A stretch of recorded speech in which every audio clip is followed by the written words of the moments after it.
لا إله إلا الله، لا إله إلا الله، لا إله إلا الله.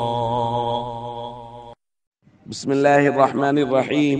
عن أبي هريرة رضي الله تعالى عنه عن النبي صلى الله عليه وسلم قال: ما من أيام أحب إلى الله أن يتعبد له فيها من 10 ذي الحجة يعدل صيام كل يوم منها بصيام سنة وقيام كل ليلة منها بقيام ليلة القدر.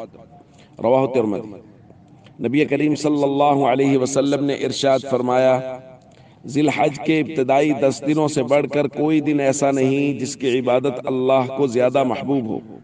ان ایام میں سے ہر دن کا روزہ سال بھر کے روزوں کے برابر ثواب رکھتا ہے، اور ان کی ہر رات کا قیام لیلۃ القدر کے قیام کے برابر ثواب رکھتا ہے۔ دوستو، عشرہ ذی الحج کے فضائل بیان کیے جا رہے ہیں، یعنی ذی الحج کے پہلے 10 دن، ان میں اللہ کو اپنی عبادت بے حد محبوب ہے، اور جیسا کہ آج کی حدیث میں الفاظ بھی یہی ہیں، ان یتعبد لہ فیہا، کہ ان دنوں میں عبادت کرنا اللہ کو بے حد محبوب ہے۔ اور خاص طور پہ آج کی تاریخ میں ہم بات کریں گے ان دنوں کے روزے کی۔ حضور علیہ الصلوۃ والسلام نے فرمایا: یعدل صیام کل یوم منہا بصیام سنہ۔ یہ جو ذی الحج کے 9 دن ہیں، چونکہ عید کے دن کا روزہ نہیں ہوتا، اس سے پہلے جو 9 دن ہیں، ان میں سے ہر ایک دن کا روزہ 1 سال کے روزوں کے برابر ثواب رکھتا ہے۔ اور حضور نے فرمایا ہر رات کا قیام لیلۃ القدر کے قیام کے برابر ثواب رکھتا ہے۔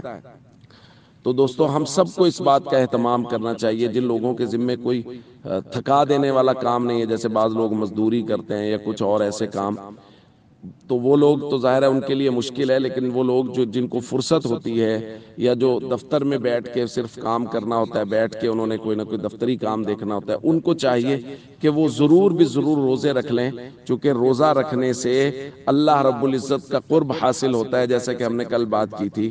اور ان 10 دنوں کے روزے تو بہت زیادہ اہمیت کے حامل ہیں اور بہت زیادہ فضیلت رکھتے ہیں۔ السلام علیکم ورحمۃ اللہ وبرکاتہ۔